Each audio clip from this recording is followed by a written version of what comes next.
What is up, everyone? This is Vincent, and today it's all about drawing from imagination.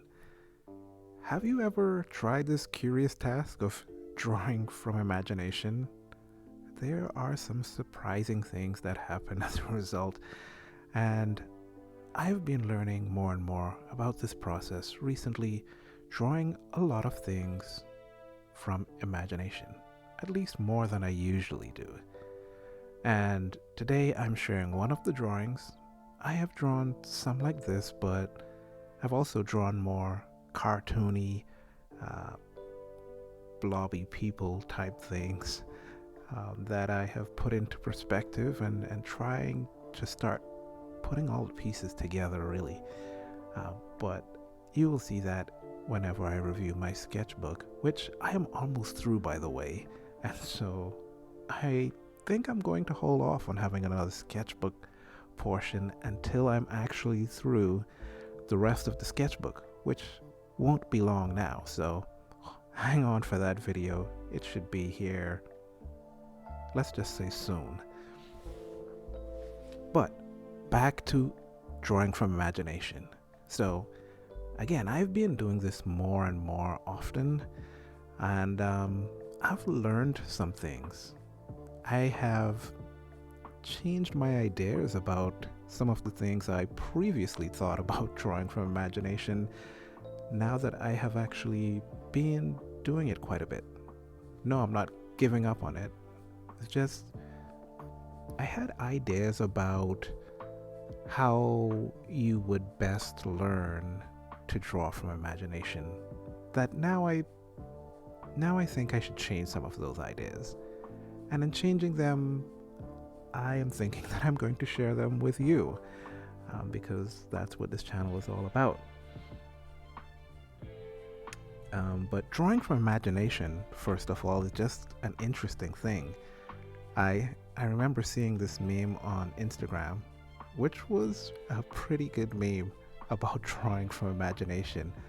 On one side, it put what the artist sees in their head prior to trying to draw from imagination, and then on the other side, how it actually turns out. And of course, on the side where it was what you're imagining in your head, there's like this masterpiece, and then basically a grade school drawing on the other side of that masterpiece. It was kind of hilarious. I really enjoyed it because it I think it really captured sometimes the experience you have in drawing from imagination. You have this grand idea in your head, but when it comes to execution and what you end up with on the paper is just a totally different thing. But I think I'm getting closer. I think I'm closing in slowly, but I'm closing in on this. I'm gonna get there one day. But that out of the way, there are some things that I've been learning. Um, and so, one of the things, I think this whole process started from, I don't even remember who I was listening to at the time, but they were talking about drawing from imagination, and they basically said drawing from imagination is kind of a myth. It doesn't really happen because even when you are drawing from imagination, you're drawing from the image that's in your head. Nobody is actually drawing from imagination. You're always drawing from reference. So when the reference is in your head, we call it drawing from imagination. Now, here's the thing that separates us. The question has to be asked, how well can you see the image in your head? How well can you translate the image that's in your head to paper? And most of the times, it's because you can't really see it. I've had this experience not only with drawing from imagination. This is something that also happens to me when I'm looking at, let's say, we're doing figure drawing, and I'm looking at an actual model, image or picture taken of an actual model, And I'm trying to draw that versus a gesture of a model that's already being drawn, and I am drawing from that artist's drawing.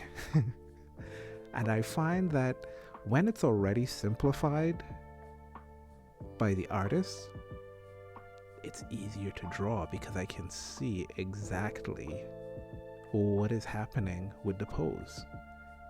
But when I'm flooded with the entire image,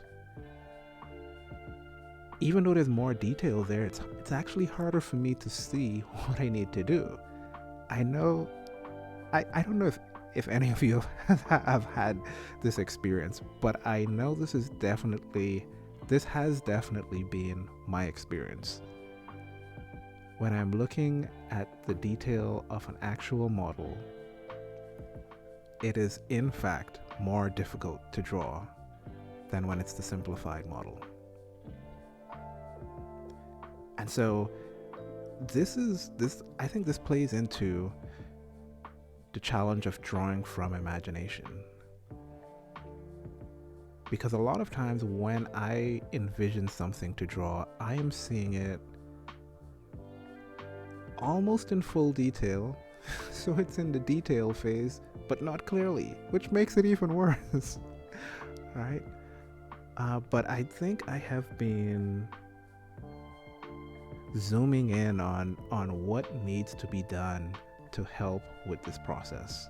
And I feel like I am finally getting a little bit better at being able to draw from imagination. And it is not what I assumed first, or maybe had been told first. So what have I been told? And you can tell me what you have been told about drawing from imagination. I was of the opinion that to draw better from imagination, you just need to start drawing more from imagination. Because, again, and I've said this quite a bit, you get better at what you practice. And that is true. However, going back to this idea that we're all really drawing from reference, just that the reference is in our head, this actually changes this advice just a little bit. Because you need to begin asking yourself, what is in your head? What are you envisioning? How are you envisioning? And you only clearly see things in your mind when you actually clearly know the detail of them from whatever reference you had. And so one of the things that I have done more lately, and I'll challenge you to try this, actually, if you have been struggling with drawing from imagination, do what I'm going to tell you next.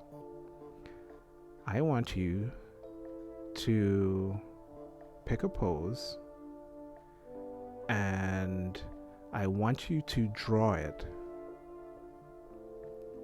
I want you to draw it several times, not from imagination, but from reference. So let's not say not the same pose, but the same type of pose. So let's say a standing pose. So any standing pose, draw several of them from reference, and then close all the references, and now draw a standing pose from imagination. I'm going to tell you what's going to happen. You're going to draw a much better standing pose from imagination than you did before. Because you now have a better mental image of what a standing pose should look like. The reference in your head is actually a better reference now. And so I think this is one of the things that I have found helps the most. Okay, so this is where I change my advice just slightly. If you want to draw from imagination, you also need to be drawing from reference and referencing the type of stuff that you want to draw from imagination. And if you choose not to go this route, that is totally fine as well. If you have found something that works better for you, let me know in the comments. I'll give it a try. I'm open to trying whatever works. And for me, this is something that has been working. Now, here is another thing about drawing from imagination. In some sense, I think that it has been a bit over glamorized. Is that how I should say it? There is this kind of mystique around drawing from imagination, like this is the thing that we should do. However, okay, I listen to quite a few art videos, quite a few different artists, and something that keeps on coming up over and over again is that while they may draw from imagination, a lot of artists, they still also draw from reference quite a bit. And sometimes, don't tell anyone this, they have said that sometimes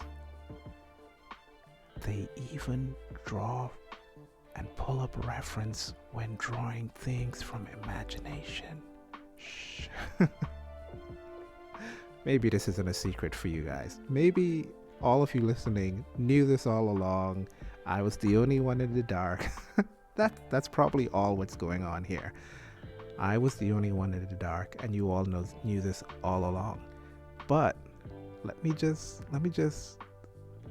say this a little bit clearer. I've heard artists say that if they're drawing a piece, quote unquote, from imagination, there may be something they want to put in there that they don't actually really know exactly how it looks. So what do? They look it up. And then now that they have an idea of how it looks, they draw it into their image. I can tell you, artists like David Finch, now he creates the pose. Again, he's drawn oodles of poses during his lifetime. The poses that he draws are, I'm sure, well in his reference library in his mind by now. But for the costumes, he isn't drawing the costumes from quote unquote imagination. He has a reference for his costumes. All right. So another artist that draws from imagination all the time, Stephen Zapata, who you've heard me mention quite a few times here. Yes, he draws things from imagination all the time. But there's also times I've heard him say that, yeah, he looks up references for things as well all the time, and that's fine. I will even add more. The author that I drew, if you go back and you remember the video I did with the drawing of the girl with the skull and the rod in her hand, the author in that book was actually teaching you how to use reference to draw your own material. And that was one of the pieces where he had different references and he put them all together to create his final piece. And I just drew from the final piece, right? But there is something going on here that allows them to use references in their drawings that they're doing from quote unquote imagination. We're all well aware now that when I use that word drawing from imagination, it's really just mental reference. All right, it's just a mental reference. So what's going on here and what's the key to doing this in a way that still leaves you feeling good and not just hunting down the exact reference for hours on end trying to find just the right picture to put into your piece that you're doing. And it is this. One of the key things that they all know how to do is to look at an object and see how it is constructed so that they could then manipulate that object, manipulate that reference, and add it into their drawing from imagination. And so this is the next key that I have been doing much more intentionally than I have before, making sure that I am not just copying, even when I'm drawing from reference, that I am constructing. This does quite a bit of things. I'll see how many I can get through, how many I can remember. So the first thing that this does is it works in simplifying the object that you are referencing. And so a simplified object is more easier to remember mentally when you need to pull up that mental reference. So again, simplifying is key. But not only that, if you understand how it's constructed with simple shapes, you can then manipulate that space and turn it and shift it. Draw it larger, draw it smaller, draw it from different angles. So that's the other important thing, because we're not waiting on just the right picture. Let's say you need to do a lamp. Are you looking for just the right lamp? No, you need a reference of a lamp. You see how it looks, you see how it's constructed, and then you can do kind of a free transform in your work to get it to look like how you need it to be in the piece that you are creating or drawing from imagination. All right. So this is one of the things that I have found. Don't throw out reference drawing just because you want to be an artist that draws from imagination. You will actually still need to be doing quite a bit of reference drawing.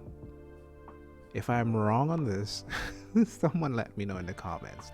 But basically, in my experience now of being doing more drawing from imagination than I have in the past, and I'm finding that now it's still important to draw from reference, but it's how you approach drawing from reference that makes a difference. Making sure that you're actually learning what's being done in the process as you draw from reference, and then using that to help build your mental library of references, so that when it is time to draw without looking at an actual reference, you have a reference in your brain that you understand the construction of, that it's simplified in the right way. And my guess is that over time, these references that you have in your head will get more and more detailed until you're able to draw, for instance, the late Kim Jong-gi, which was something I was really sad and shocked to hear about. But yeah, he would draw these elaborate scenes like of these cars with all the parts coming apart without looking at reference. But it's only because he has drawn a lot of cars from reference. You don't get to just look at a book in a car, look at a book of a car with a picture of a car and then close it and draw that from imagination. No, there's some practice that has gone in there and some reference that has been built up from a more simplistic mental reference eventually to the more complicated one that he now has, which I'm going to throw this in here because it's something that occurred to me, and I think it's one of the things that sets Kim Jong-gi's art apart, and even other great artists, because he's not the only one that draw from imagination and draw, I don't know, all kind of things, mech designs, complicated scenes, you name it. Paul Heston is another guy that draws great complicated scenes. But what I'm finding is that the thing that really sets their drawing apart, some people call it storytelling, which is a little bit vague. The thing that is really setting their drawing apart, which is storytelling, but again, to the beginner artist like me, that's that's kind of vague. What it really is the amount of detail you can cram into a scene. The amount of detail makes a huge difference in the appearance and how your picture looks. Now, yes, there are other things that go into it as well, granted. And I'm sure there are also great scenes that can be composed with few details. However, if you are able to put a lot of relevant details into your scenes, you actually begin to tell a story, which automatically makes your drawing much more engaging. And people tend to look at it longer because they're looking through all the little details and seeing what story's being told. And yeah, it just adds a lot more to your work. So whenever you hear storytelling, they're really just talking about all of the details that you place into the scene or that you place on your character, that adds more to it, more interest, more intrigue. So that's something I'm just remembering that I noticed looking through different persons' work. So something to think about if you're also on this journey. But again, this comes with